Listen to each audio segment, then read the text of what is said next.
The Outline of History, being a plain history of life and mankind by H.G. Wells, revised and brought up to the end of the Second World War by Raymond Postgate, with maps and plans by J.F. Horban, Volume 1, Book 4, Chapter 24, The Rise and Spread of Buddhism, Section 1, The Story of Gautama, Section 2, Teaching and Legend in Conflict, Section 3, The Gospel of Gautama Buddha, Section 4, Buddhism and Asoka, Section 5, The Two Great Chinese Teachers, Section 6, The Corruptions of Buddhism, Section 7, The Present Range of Buddhism. Well, if Buddhism is derived from Buddha Yoga and other types of yoga and mixed in with other paths, I'm not sure we could say that other than the wide definition of Buddhism, that there could be such a thing as corruption or refinement or whatever. Section 1. It is interesting to turn from the mental and moral activities of Athens and Alexandria and the growth of human ideas in the Mediterranean world to the almost entirely separate intellectual life of India. Here was a civilization which, from the first, seems to have grown up upon its own roots and with a character of its own. It was cut off from the civilizations to the west and to the east by vast mountain barriers and desert regions. The Aryan tribes who had come down into the peninsula soon lost touch with their kindred to the west and north, and development upon lines of their own was made. This was more particularly the case with those who had passed on into the Ganges country and beyond. They found a civilization already scattered over India, the Dravidian civilization. This had arisen independently, just as the Sumerian, Cretan, and Egyptian civilizations seem to have arisen out of that widespread development of the Neolithic culture whose characteristics we have already described. They revived and changed this Dravidian civilization, much as the Greeks did the Aegean, or the Semites, the Sumerian. These Indian Aryans were living under different conditions from those that prevailed to the northwest. They were living in a warmer climate in which a diet of beef and fermented liquor was destructive. Well, too much of that would have been destructive on the other side, too. They were forced, therefore, to a generally vegetarian dietary. Well, most peoples actually were forced not to eat meat all the time.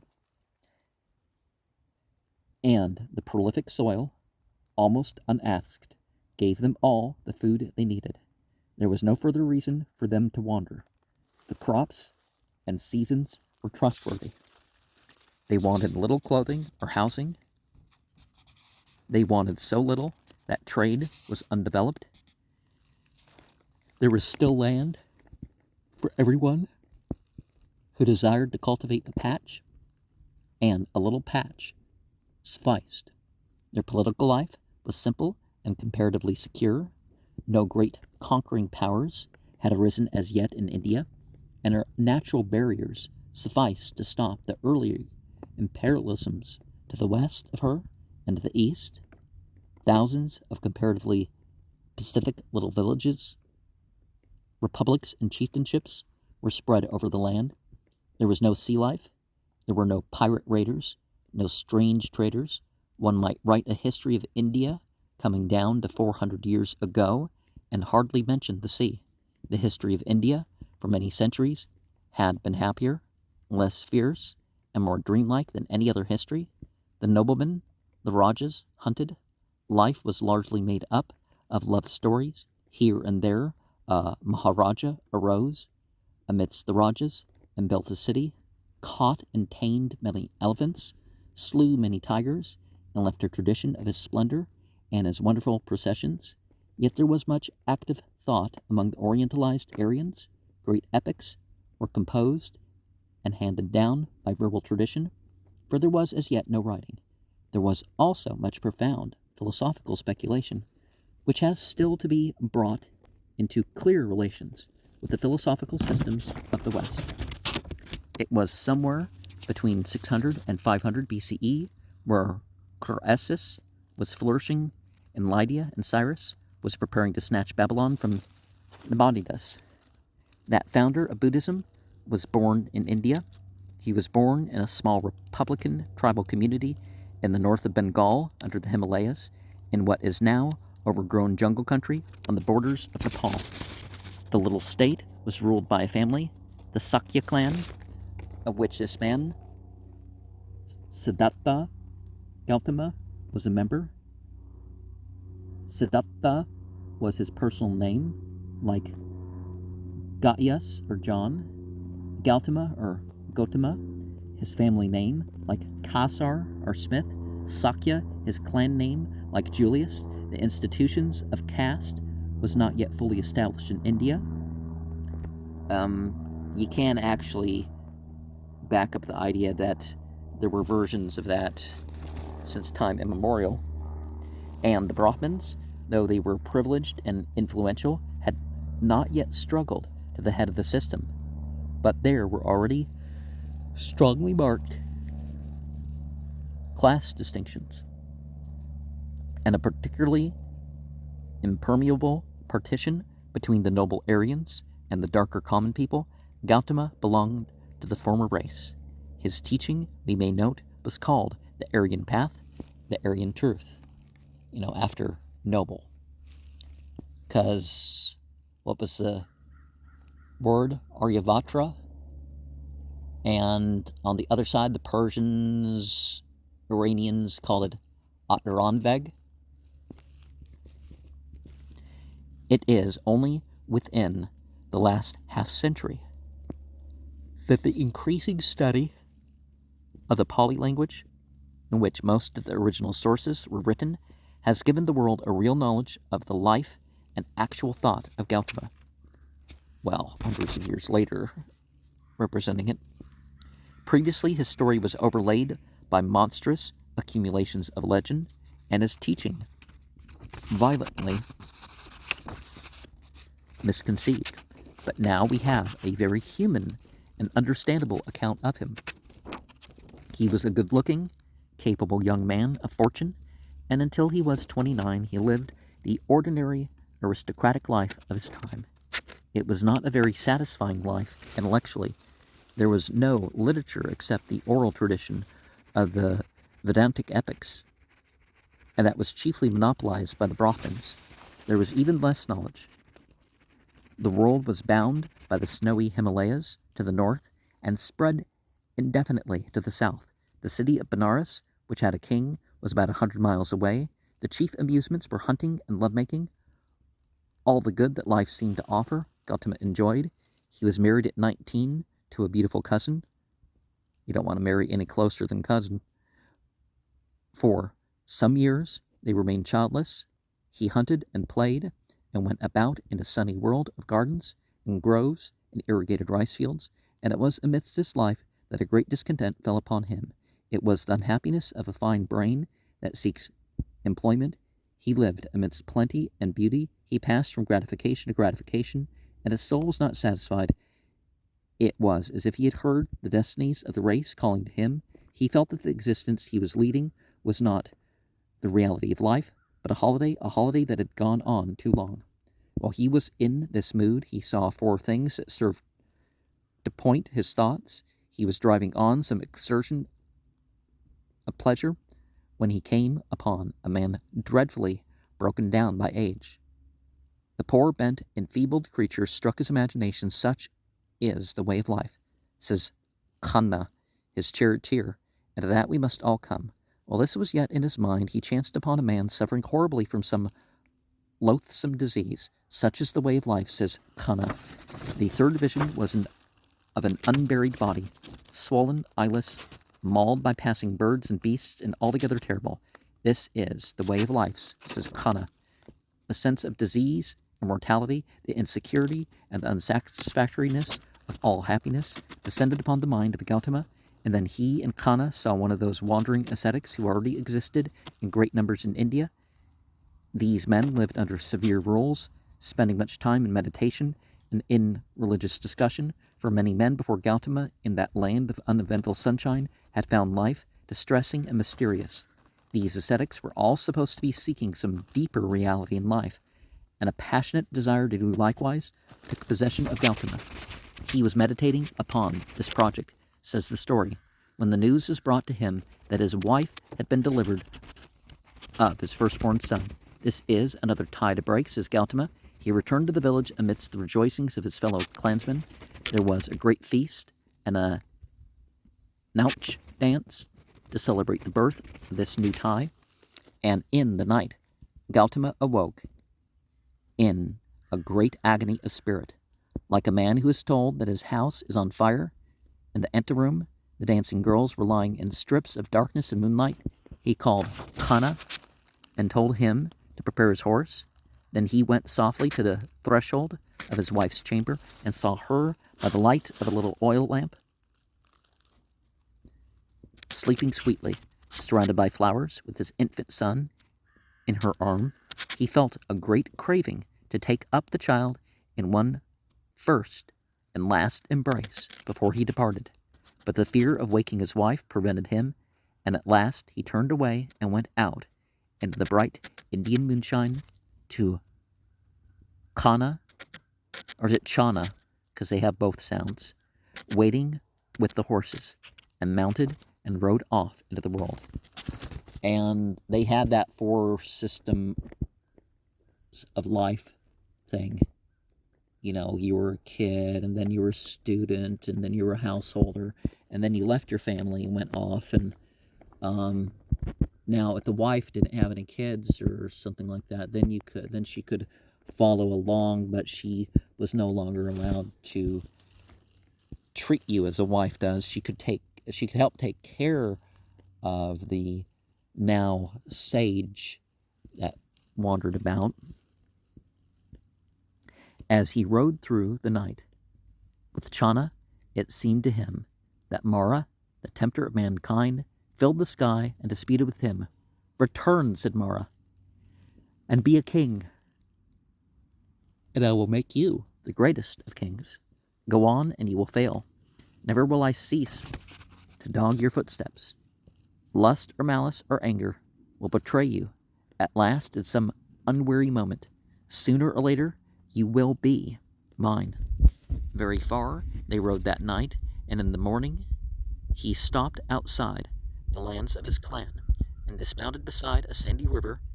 There he cut off his flowing locks with his sword, removed all his ornaments, and sent them and his horse and sword back to his house by Chana. Then going on, he presently met a ragged man, and exchanged clothes with him. And so, having divested himself of all worldly entanglements, he was free to pursue his search after wisdom. He made his way southward to a resort of hermits and teachers in a hilly spur running into Bengal, northward from the Vindhya Mountains, close to the town of Rajgir. There, a number of wise men lived in worn caves going into the town for their simple supplies and imparting their knowledge by word of mouth to such as cared to come to them. This instruction must have been very much in the style of the Socratic discussions that were going on in Athens a couple of centuries later. Gautama became versed in all the metaphysics of his age, but his acute intelligence was dissatisfied with the solutions offered him. The Indian mind has always been disposed to believe that power and knowledge may be obtained by extreme asceticism, by fasting, sleeplessness, and self-torment. And these ideas Gautama now put to the test. He betook himself with 5 disciple companions to the jungle in a gorge of the Vindhya Mountains, and there he gave himself up to fasting and terrible penances. His fame spread like the sound of a great bell hung in the canopy of the skies, but it brought him no sense of truth achieved. One day he was walking up and down, trying to think in spite of his enfeebled state, Suddenly he staggered and fell unconscious. When he recovered, the preposterousness of these semi-magic ways of attempting wisdom was plain to him. He, amazed and horrified, his 5 companions by demanding ordinary food and refusing to continue his self-mortifications. He had realized that whatever truth a man may reach is reached best by a nourished brain and a healthy body. Such a conception was absolutely foreign to the ideas of the land and age. Well, some groups it would have been, but his disciples deserted him and went off in a melancholy state to Benares. The boom of the great bell ceased. Gautama, the wonderful, had fallen. For a time, Gautama wandered alone, the loneliest figure in history, battling for light. When the mind grapples with a great and intricate problem, it makes its advances. It secures its positions, step by step, but with little realization of the gains it has made, until suddenly, with an effect of abrupt illumination, it realizes its victory. So it would seem it happened to Gautama. He had seated himself under a great tree by the side of the river to eat. When this sense of clear vision came to him, it seemed to him that he saw life plain. He is said to have sat all day and all night in profound thought, and then he rose up to impart his vision to the world. Section 2. And we have a map to illustrate the rise of Buddhism.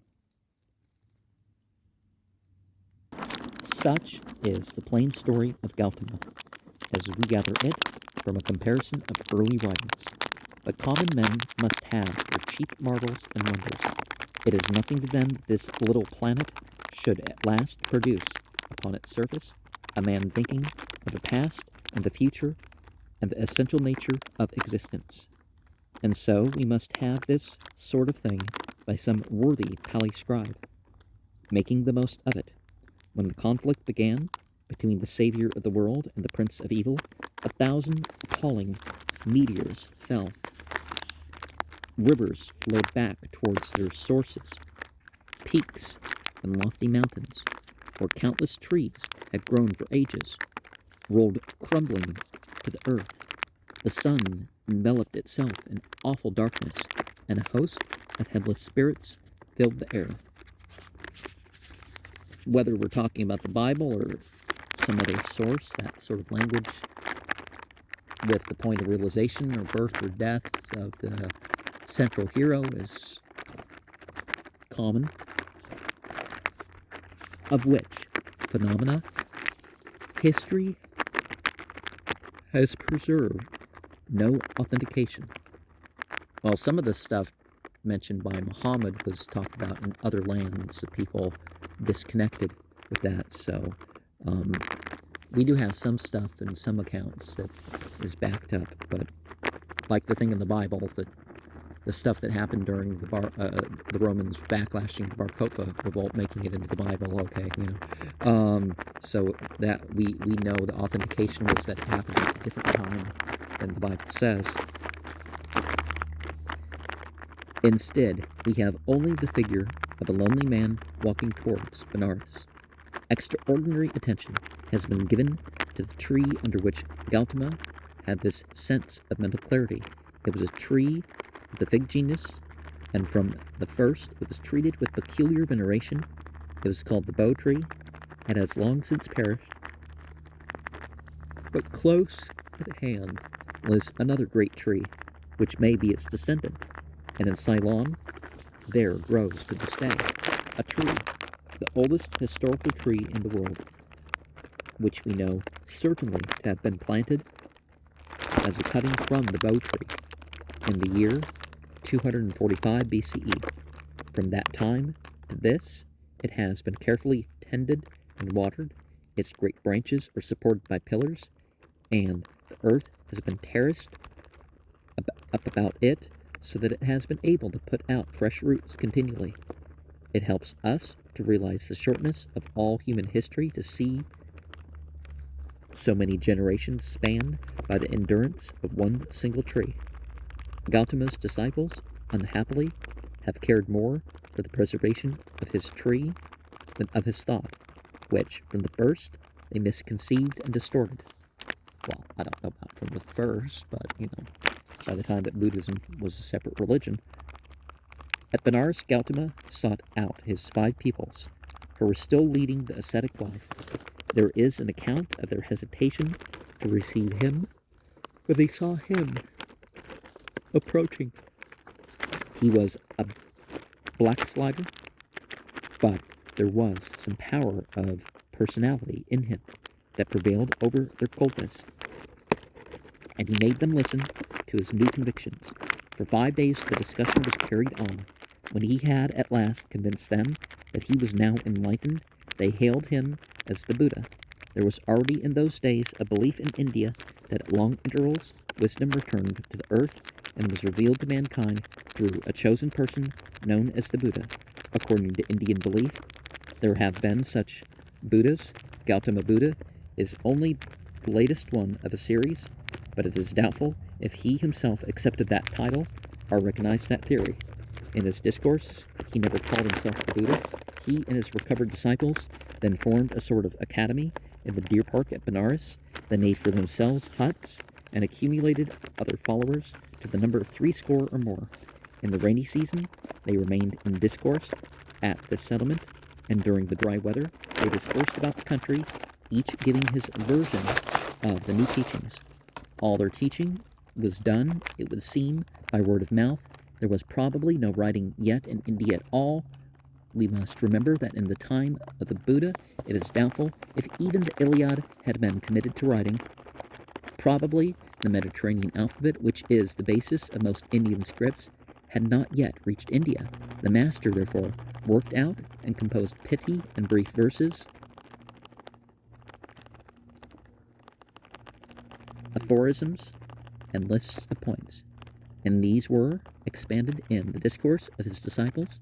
It greatly helped them to have these points and aphorisms numbered. The modern mind is apt to be impatient of the tendency of Indian thought to a numerical statement of things, the eightfold path, the 4 truths, and so on.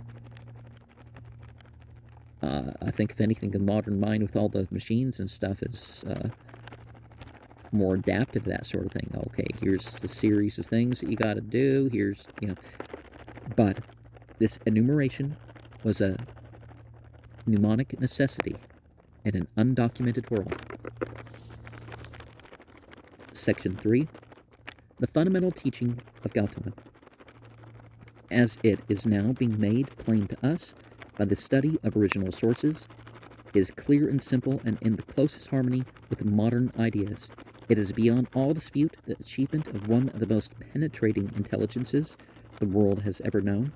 We have what are almost certainly the authentic heads of his discourse of the 5 disciples, which embodies his essential doctrine. All the miseries and discontents of life he traces to insatiable selfishness. Suffering, he teaches, is due to the craving individuality, to the torment of greedy desire. Until a man has overcome every sort of personal craving, his life is trouble, and his end sorrow.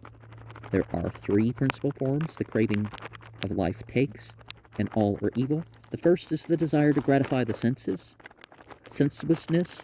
The second is the desire for personal immortality. The third is the desire for prosperity, worldliness. All these must be overcome. That is to say, a man must no longer be living for himself before life can become serene. But when they are indeed overcome and no longer rule a man's life, and the first personal pronoun has vanished from his private thoughts, not the pronouns that people, you expect my pronouns, is like he, she, him, her, the standard ones, everybody, then he has reached the higher wisdom, nirvana, serenity of soul. For nirvana does not mean, as many people wrongly believe, extinction, but the extinction of the futile personal aims that necessarily make life base or pitiable or dreadful. Well, the not hit, right? Is that the thing you're going about? So no resistance is basically the idea. Now, here surely we have the completest analysis of the problem of the soul's peace. Every religion that is worth the name, every philosophy warns us to lose ourselves in something greater than ourselves. Whosoever would save his life shall lose it.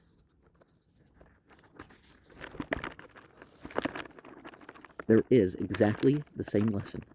The teaching of history, as we are unfolding it in this book, is strictly in accordance with the teaching of Buddha. There is, as we are seeing, no social order, no security, no peace or happiness, no righteous leadership or kingship, unless men lose themselves in something greater than themselves. The study of biological progress again reveals exactly the same process, the merger of the narrow globe of the individual experience and the wider being. To forget oneself in greater interests is to escape from a prison. The self-abnegation must be complete. From the point of view of Gautama, that dread of death, that greed for an endless continuation of his mean little individual life, which drove the Egyptian and those who learnt from him with propitiations and charms into the temples, was as mortal and ugly and evil a thing as lust or avarice or hate. The religion of Gautama is flatly opposite to the immortality religions, and his teaching is set like flint against asceticism. As a mere attempt to win personal power by personal pains, but when we come to the rule of life, the Aryan path by which we are to escape from the threefold base cravings that dishonor human life, then the teaching is not so clear. It is not so clear for one very manifest reason. Gautama had no knowledge nor vision of history. He had no clear sense of the vast and many-sided adventure of life, opening out in space and time. His mind was confined within the ideas of his age and people, and their minds were shaped in the notions of perpetual reoccurrence, of world following world, and of Buddha following Buddha, a stagnant circling of the universe, the idea of mankind as a great brotherhood, pursuing an endless destiny under the God of righteousness, the idea that was already dawning upon the Semitic consciousness in Babylon at this time, did not exist in his world. Yet his account of the Eightfold Path is, nevertheless, within these limitations, profoundly wise. Let us briefly recapitulate the 8 elements of the Aryan path. First, right views. Gautama placed the stern examination of views and ideas, the instance upon truth, as the first research of his followers. There was to be no clinging to tawdry superstitions. He condemned, for instance, the prevalent belief in the transmigration of souls. In a well-known early Buddhist dialogue, there is a destructive analysis of the idea of an enduring individual soul. Next to right views came right aspirations, because nature abhors a vacuum. And since base cravings are to be expelled, other desires must be encouraged. Love for the service of others, desire to do and secure justice, and the like. Primitive and uncorrupted Buddhism aimed not at the destruction of desire, but at the change of desire. Devotion to science and art or to the betterment of things manifestly falls into harmony with the Buddhistic right aspirations, provided such aims are free from jealousy, or the craving for fame. Right speech, right conduct, and right livelihood need no expansion here. Sixthly, in this list came right effort, for Gautama had no toleration for good intentions and slovenly application.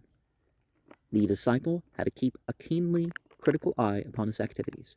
The 7th element of the path, right mindfulness, is the constant guard against a lapse into personal feeling or glory for whatever is done or not done. And finally comes right rapture, which seems to be aimed against the pointless ecstasies of the devout, such witless gloryings, for instance, as those that went to the jingle of the Alexandrian sistrum.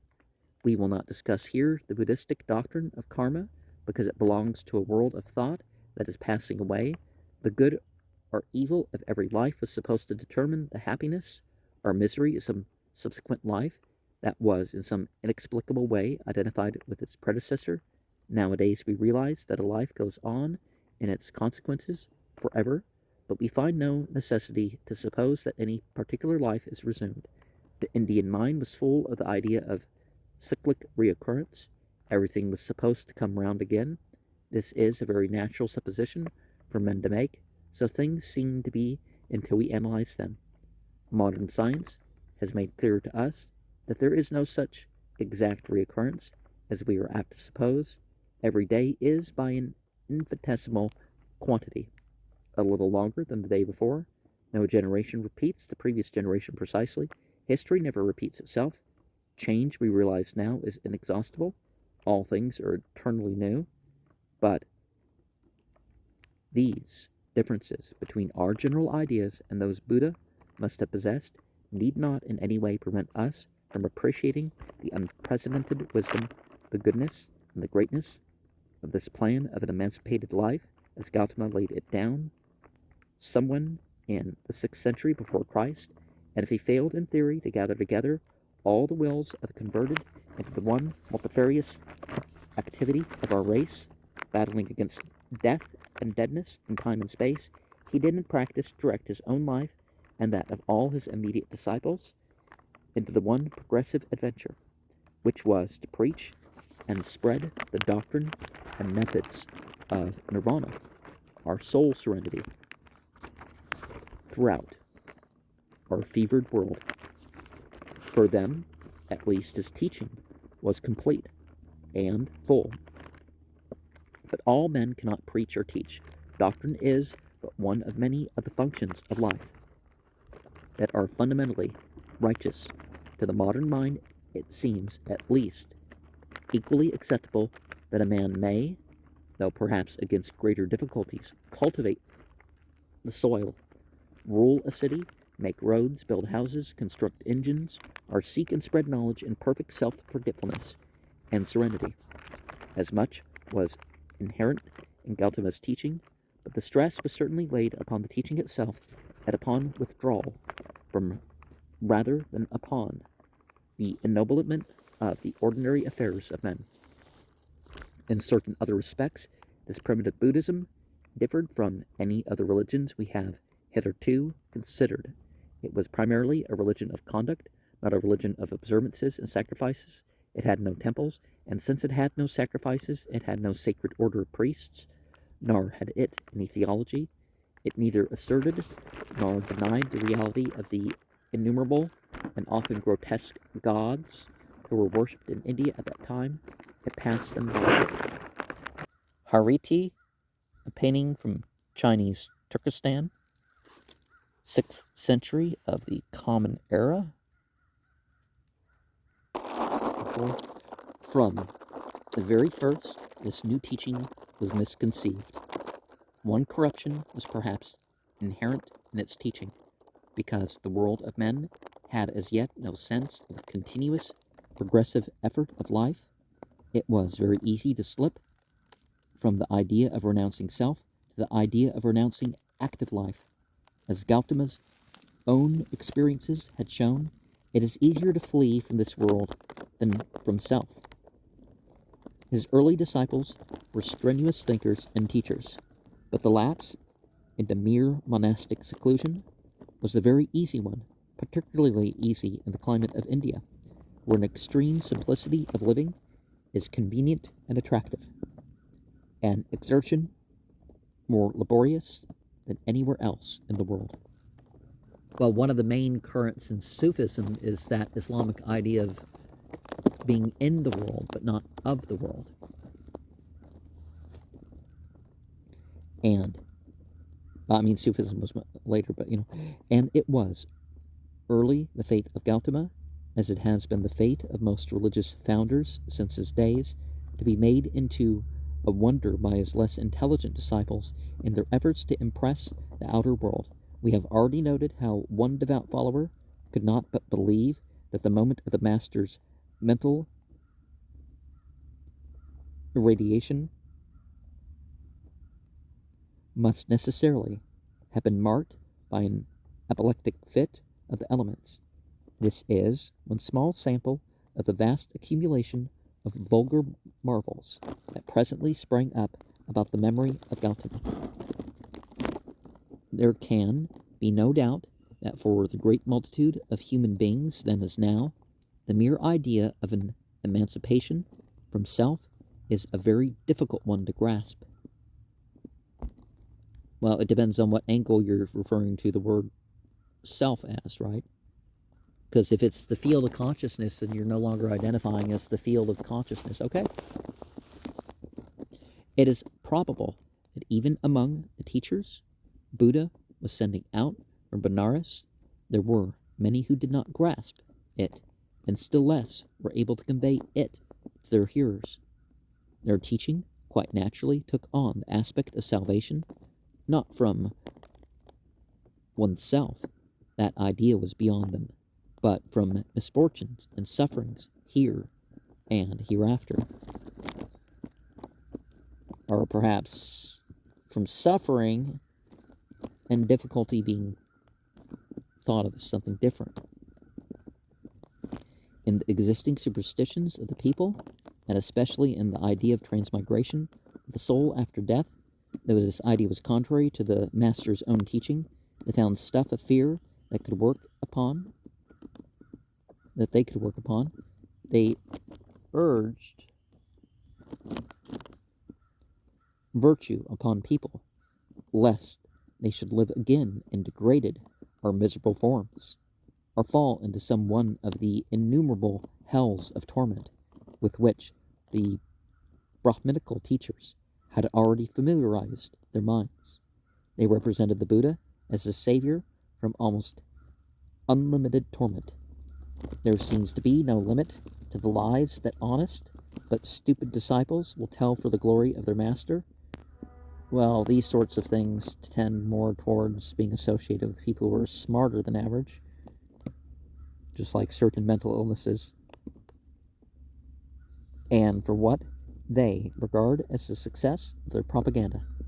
Men who would scorn to tell a lie in everyday life will become unscrupulous cheats and liars when they have given themselves up to propagandist work.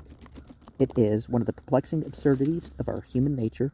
Such honest souls, for most of them were indubitably honest, were presently telling their hearers of the miracles that attended the Buddha's birth. They no longer called him Gautama, because that was too familiar a name, of his youthful feats of strength, of the marvels of his everyday life, winding up with a sort of illumination of his body at the moment of death. Hence the rainbow death idea that people work their way up to. Of course, it was impossible to believe that Buddha was the son of a mortal father. He was miraculously conceived through his mother, dreaming of a beautiful white elephant. Previously, he had himself been a marvelous elephant, possessing 6 tusks. He had generously given them all to a needy hunter, and even helped him to saw them off, and so on. Moreover, a theology grew up about the Buddha. He was discovered to be a god. He was one of a series of divine beings, the Buddhas. There was an undying spirit of all the Buddhas. There was a great series of Buddhas past, and Buddhas are bodhisattvas yet to come. But we cannot go further into these complications of Asiatic theology. Under the overpowering influence of these sickly imaginations, the moral teachings of Gautama have been almost hid from view. The theories grew and flourished. Each new step, each new hypothesis demanded another, until the whole sky was filled with forgeries of the brain, and the nobler and simpler lessons of the founder of the religion were smothered beneath the glittering mass of metaphysical subtleties. Now, a person could also argue that, again, as a practitioner of Buddha yoga, none of the Buddhas actually founded religions. In the 3rd century BCE, Buddhism was gaining wealth and power, and the little groups of simple huts in which the teachers of the order gathered in the rainy season were giving place to substantial monastic buildings. To this period belong the beginnings of Buddhistic art. Now, if we remember how recent was the adventure of Alexander, that all the Punjab was still under Seleucid rule, that all India abounded with Greek adventurers, and that there was still quite open communication by sea and land with Alexandria, it is no great wonder to find this early Buddhist art strongly Greek in character, and the new Alexandrian cult of Serapis and Isis extraordinarily influential in its development. The kingdom of Gandhara on the northwest frontier near Peshawar, which flourished in the 3rd century BCE, was a typical meeting place of the Hellenic and Indian worlds. Here are to be found the earliest Buddhist sculptures, and interwoven with them are figures which are recognizably the figures of Serapis, Isis, and Horus, already worked into the legendary net that gathered about Buddha. No doubt, the Greek artists who came to Gandhara were loath to relinquish a familiar theme. But Isis, we are told, is no longer Isis, but Hariti, a pestilence goddess whom Buddha converted and made benevolent. The Chinese image of Kuan Yin. Foucher traces Isis from this center into China, but here other influences were also at work, and the story becomes too complex for us to disentangle in this outline. China had a Taoist deity, the Holy Mother, the Queen of Heaven, who took on the name, originally a male name, of Kuan Yin, and who came to resemble the Isis figure very closely. The Isis figure, we feel, must have influenced the treatment of Kuan Yin. Like Isis, she was also the queen of the seas, Stella Maris. In Japan, she was called Kwannon. There seems to have been a constant exchange of the outer forms of religion between East and West. We read in Hugh's travels how perplexing he and his fellow missionary found this possession of a common tradition of worship. The cross, he says, the mitre, the dalmatica, the cope, which the Grand Lamas wear on their journeys, or when they are performing some ceremony out at the temple, the service with the double choirs, the psalmody, the exorcisms, the censer, suspended from 5 chains, which you can open or close at pleasure, the benedictions given by the lamas by extending the right hand over the heads of the faithful. Well, the right hand path draws in, so the chaplet, ecclesiastical celibacy, the spiritual retirement, the worship of the saints, the fasts, the processions of the litanies, the holy water, all these are analogies between the Buddhists and ourselves. The cult and doctrine of Dharma, gathering corruptions and variations from Brahmanism and Hellenism alike, was spread throughout India by an increasing multitude of teachers in the 4th and 3rd centuries BCE. For some generations at least, it retained much of the moral beauty and something of the simplicity of the opening phase. Many people who have no intellectual grasp upon the meaning of self-abnegation and disinterestedness have nevertheless the ability to appreciate a splendor in the reality of these qualities. Early Buddhism was certainly producing noble lives, and it is not only through reason that the latent response to nobility is aroused in our minds. It spread rather in spite of than because of the concessions that it made to vulgar imaginations. It spread because many of the early Buddhists were sweet and gentle, helpful and noble, and admirable people who compelled belief in their sustaining faith. Quite early in its career, Buddhism came into conflict with the growing pretensions of Brahmins. As we've already noted, this priestly caste was still only struggling to dominate Indian life in the days of Gautama. while there would be back and forth between some things, they had already great advantages. They had the monopoly of tradition and religious sacrifices, but for the men who became clan leaders and kings were usually not of the working caste. Kingship received an impetus from the Persian and Greek invasion of the Punjab. We've already noted the name of King Horus, whom in spite of his elephants, Alexander defeated and turned into a satrap. There came also to the Greek camp on the Indus a certain adventurer named Chandragupta Maurya, whom the Greeks called Sendrakatis, with a scheme for conquering the Ganges country. The scheme was not welcome to the Macedonians, who were in revolt against marching any further into India, and he had to fly the camp. He wandered among the tribes on the northwest frontier, secured their support, and after Alexander had departed, overran the Punjab, ousting the Macedonian representatives. He then conquered the Ganges country, 321 BCE, waged a successful war, 303 BCE, against Seleucus I, when the latter attempted to recover the Punjab and consolidated a great empire, reaching across the plain of northern India from the western to the eastern sea, and he came into much the same conflict with the growing power of the Brahmins, into the conflict between crown and priesthood that we have already noted as happening in Babylonia and Egypt and China. He saw in the spreading doctrine of Buddhism an ally against the growth of priestcraft and caste. He supported and endowed the Buddhistic order and encouraged its teaching.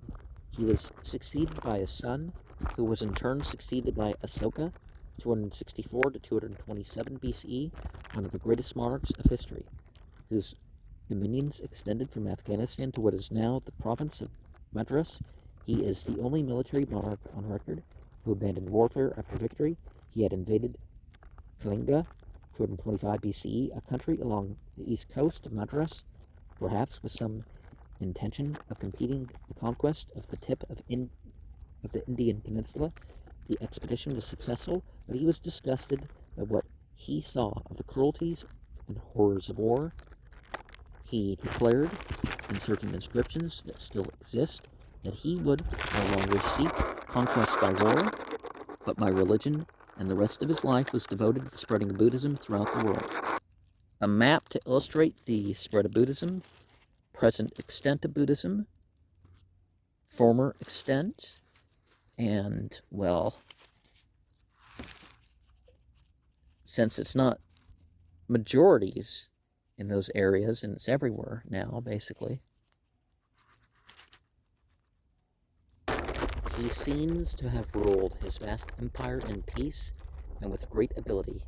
He was no mere religious fanatic, but in the year of his one and only war, he joined the Buddhist community as a layman, and some years later he became a full member of the order and devoted himself to the attainment of nirvana by the Eightfold Path. How entirely compatible that way of living then was with the most useful and beneficent activities of his life shows. Right aspiration, right effort, and right livelihood distinguished his career. He organized a great digging of wells in India and the planting of trees for shade. He appointed officers for the supervision of charitable works. He founded hospitals and public gardens. He had gardens made for the growing of medicinal herbs. Had he had an Aristotle to inspire him, he would, no doubt, have endowed scientific research upon a great scale. He created a ministry for the care of the Aborigines and subject races. He made provision for the education of women. He was the first monarch to make an attempt to educate his people into a common view of ends and way of life. He made vast affections to the Buddhist teaching orders and tried to stimulate them to a better study of their own literature. All over the land he set up long inscriptions rehearsing the teachings of Gautama, and it is the simple and human teaching and not the preposterous accretions. 35 of his inscriptions survive to this day. Moreover, he sent missionaries to spread the noble and reasonable teaching of his master throughout the world, Kashmir to Ceylon, to the Seleucids and the Ptolemies. It was one of these missions which carried that cutting of the bow tree, of which we have already told Ceylon. For 8 and 20 years, Asoka worked sanely for the real needs of men. Amidst the tens of thousands of names of monarchs that crowd the columns of history, their majesties and graciousnesses and serenities and royal highnesses and the like, the name of Asoka shines, and shines almost alone, the star. From the Moga of Japan, his name is still honored in China, Tibet, and even India, though it has left his doctrine, preserved the tradition of his greatness. Moreover, living men cherish his memory today. Then, have ever heard the names of Constantine or Charlemagne? A lot of things we don't think of because it's other parts of the world doing it, right? Section 5. It is thought that the vast benefactions of Asoka finally corrupted Buddhism by attracting to its order great numbers of mercenary and insincere adherents, but there can be no doubt that its extension throughout Asia was very largely due to his stimulus. It made its way into Central Asia through Afghanistan and Turkestan, and so reached China. Buddhist teaching reached China, says Professor Pramatha Nath Bose, about 64 of the Common Era, in the reign of the Emperor Ming-Ti of the Han Dynasty. The Pandit Kasyapa was the apostle of China, and he was followed by a series of other great teachers. The great days of the Buddhist propaganda in China were the 3rd and 4th centuries of the Common Era. It then underwent grievous persecutions and re-emerged to prominence and the coming of the Tang Dynasty. Buddhism found in China a popular and prevalent religion, already established. Taoism, a development of very ancient and primitive magic and occult practices. It was reorganized as a distinctive cult by Chang Taoling in the days of the Han Dynasty. Tao means the way, which corresponds closely with the idea of the Aryan path. The two religions, after an opening struggle, spread side by side and underwent similar changes, so that nowadays their outward practice is very similar. Buddhism also encountered Confucianism, which was even less theological and even more a code of personal conduct. And finally, it encountered the teachings of Lao Tse, anarchist, evolutionist, pacifist, and moral philosopher, which were not so much a religion as a philosophical rule of life. The teachings of this Lao Tse were later to become incorporated with the Taoist religion by Chen Tuan, the founder of a modern Taoism. Confucius, the founder of Confucianism, like the great southern teacher Lao Tse and Gautama, lived also in the 6th century BCE. His life has some interesting parallelisms with that of some of the more political life of the Greek philosophers of the 5th and 4th. The 6th century BCE falls into the period assigned by Chinese historians of the Zhou dynasty, but in those days the rule of that dynasty had become little more than nominal. The emperor conducted the traditional sacrifices of the Son of Heaven and received a certain formal respect. Even his nominal empire was not a sixth part of China of today. We have already glanced at the state of affairs in China. At this time, practically China was a multitude of warring states, open to the northern barbarians. Confucius was a subject in one of those states. Lu, he was of aristocratic birth, but poor, and after occupying various official positions, he set up a sort of academy in Lu for the discovery and imparting of wisdom, and we also find Confucius traveling from state to state in China, seeking a prince who would make him his counselor and become the center of a reformed world. Plato, 2 centuries later, in exactly the same spirit, went as advisor to the tyrant Dionysius of Syracuse, and we have already noted the attitudes of Aristotle and Isocrates towards Philip of Macedonia. The teaching of Confucius centered upon the idea of a noble life which he embodied in a standard or ideal, the aristocratic man. This phrase is often translated into English as the superior person, but as superior and person, like respectable and genteel, have long become semi-humorous terms of abuse. This rendering is not fair to Confucianism. He did present to his time the ideal of a devoted public man. The public side was very different. He was far more of a constructive political thinker. And Gautama, or Lao Tse, it's better to be constructive than just power hungry. His mind was full of the condition of China, and he sought to call the aristocratic man into existence, very largely in order to produce the noble state. Ren, right? One of his sayings may be quoted here: "It is impossible to withdraw from the world and associate with birds and beasts that have no affinity with us. With whom should I associate but with suffering men? The disorder that prevails is what requires my efforts. If right principles ruled through the kingdom, there would be no necessity for me to change its state." Vishnu, Brahma,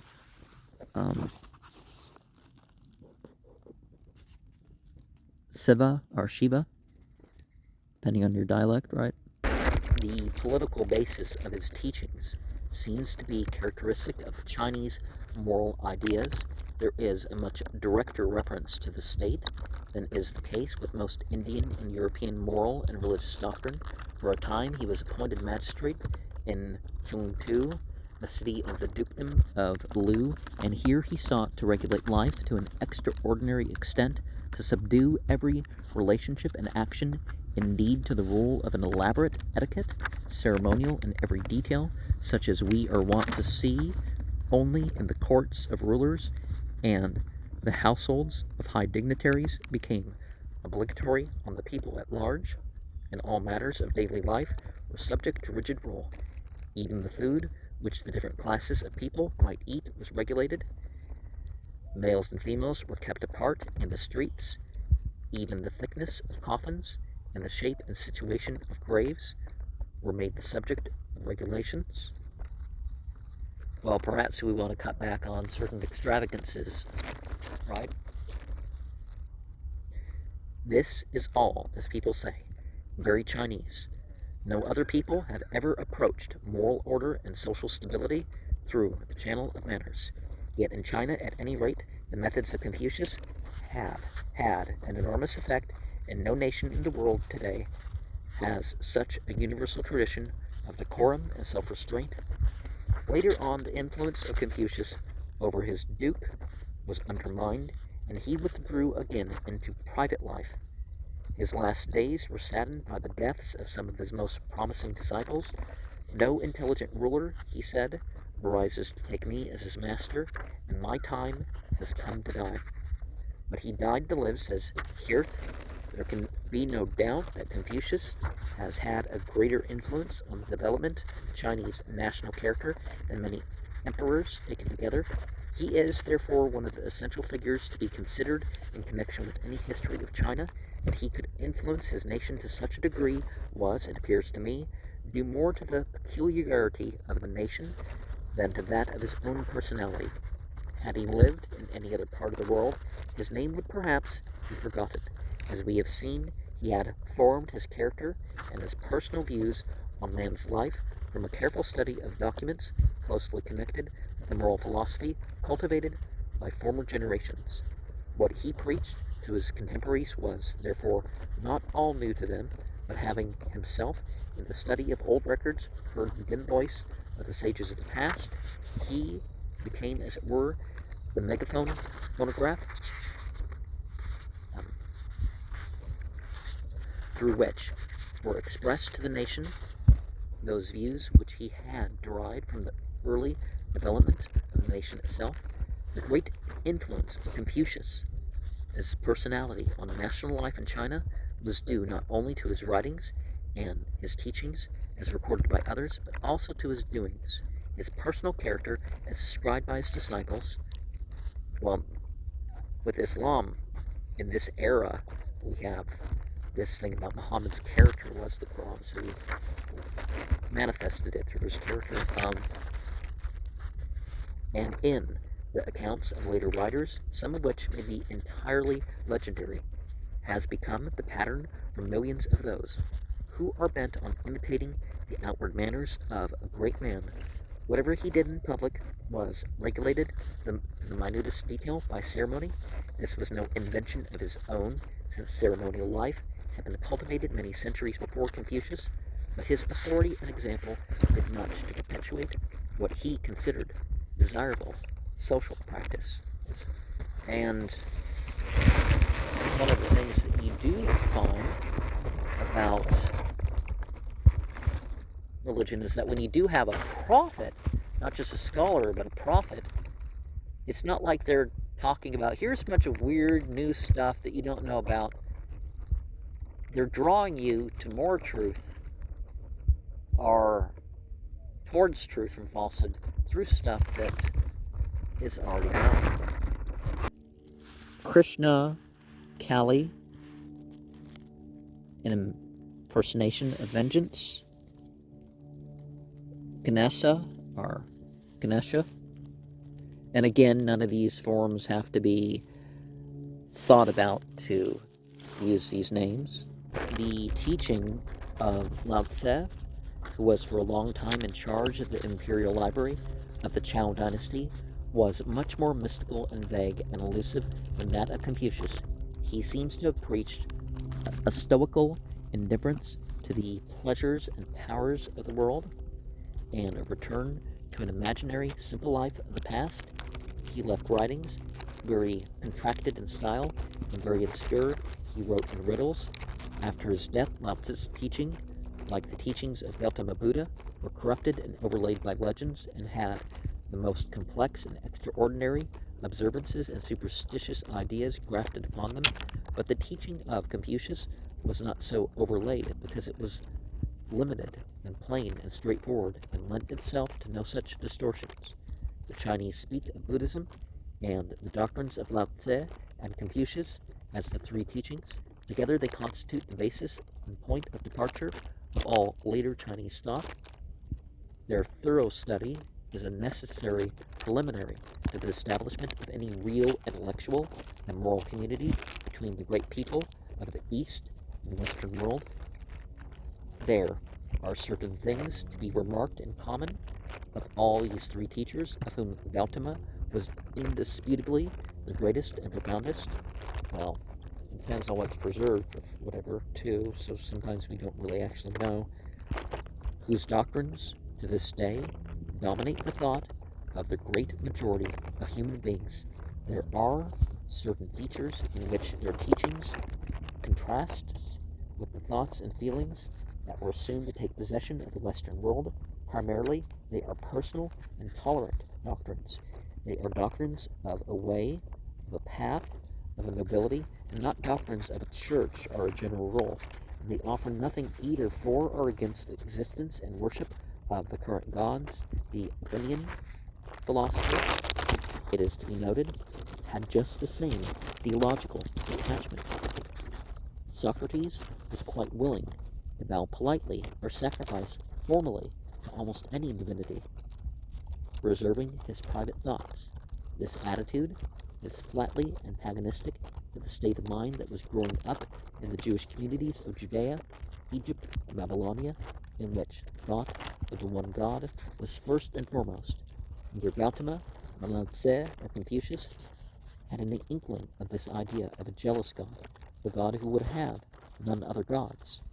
While there is inkling that these individuals denied the type of thing that most people were talking about as deities, the gender and all that stuff, a God of terrible truth who would not tolerate any lurking belief in magic, witchcraft, or old customs, or any sacrificing the God King, or any trifling with the stern unity of things.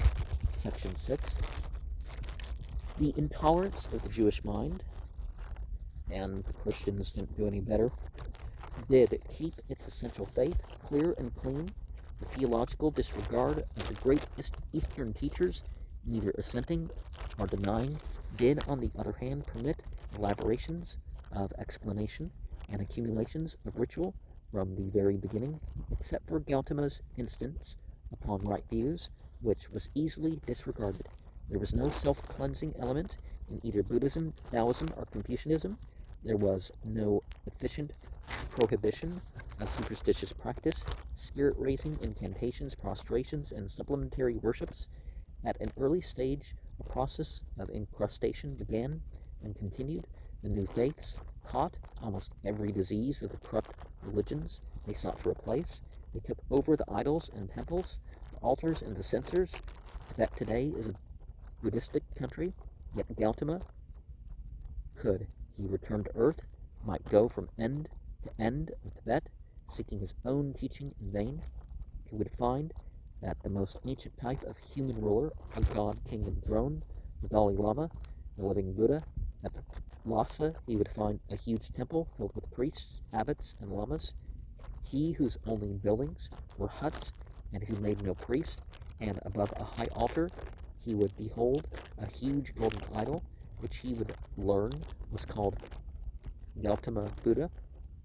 He would hear services intoned before this divinity, and certain precepts, which would be dimly familiar to him, murmured as responses. Bells, incense, prostrations would play their part in these amazing proceedings. At one point, in the service, a bell would be rung and a mirror lifted up, while the whole congregation, in an excess of reverence, bowed lower. About this Buddhist countryside, he would discover a number of curious little mechanisms, little wind wheels and water wheels spinning, on which brief prayers were inscribed. Every time these things spin, he would learn it counts as a prayer. To whom, he would ask? Moreover, there would be a number of flagstaffs in the land carrying beautiful silk flags which bore the perplexing inscription, Om Mani Padme Hum. The jewel is in the lotus. Whenever the flag flaps, he would learn it was a prayer also, very beneficial to the gentleman who paid for the flag, and to the land generally. Gangs of workmen, employed by pious persons, would be going about the country, cutting this precious formula on cliff and stone, and this, he would realize at last, was what the world had made of his religion. Beneath this gaudy glitter was buried the Aryan way, the serenity of soul. We have already noted the want of any progressive idea in primitive Buddhism, and that again it contrasted with Judaism. The idea of a promise gave to Judaism a quality no previous or contemporary religion displayed, and made Judaism historical and dramatic. It justified its fierce intolerance because it pointed to an aim, in spite of the truth and profundity of the psychological side of Gautama's teaching. Buddhism stagnated and corrupted for the lack of that directive idea. Judaism, it must be confessed, in its earlier phases, entered but little into the souls of men. It let them remain lustful, avaricious, worldly, or superstitious. But because of its persuasion of the promise and of the divine leadership to serve divine ends, it remained, in comparison with Buddhism, bright and expectant, like a cared-for sword. Section 7. For some time, Buddhism flourished in India, but Brahmanism, with its many gods and its endless variety of cults, always flourished by its side, and the organization of the Brahmins grew more powerful until at last they were able to turn upon this caste-denying cult and oust it from India altogether. The story of that struggle is not to be told here. There were persecutions and reactions, but by the 11th century, except for Orissa, Buddhist teaching was extinct in India. Much of its gentleness and charity had, however, become incorporated with Brahmanism. Over great areas of the world, it still survives. It is possible that in contact with Western science, and inspired by the spirit of history, the original teaching of Gautama, revived and purified, yet may play a large part in the direction of human destiny. Now, some people have just felt that things were missing from their religion and, mixed in Buddhism, just like Confucianism and Taoism seem to form a complete with Buddhism. But with the loss of India, the Aryan way ceased to rule the lives of any Aryan peoples. It is curious to note that while the one great Aryan religion is now almost exclusively confined to Mongolian peoples, the Aryans themselves are under the sway of two religions, Christianity and Islam, which are, as we shall see, essentially Semitic. Well, Islam at particular periods may have used one language or another, but it doesn't mean it was confined. Surrender to God is not confined to any one ancestry or whatever. And Buddhism, Taoism, and Christianity alike were garments of ritual and formula that seem to be derived through Hellenistic channels, from that land of temples and priestcraft, Egypt, and from the more primitive and fundamental mentality of the brown Hamitic peoples.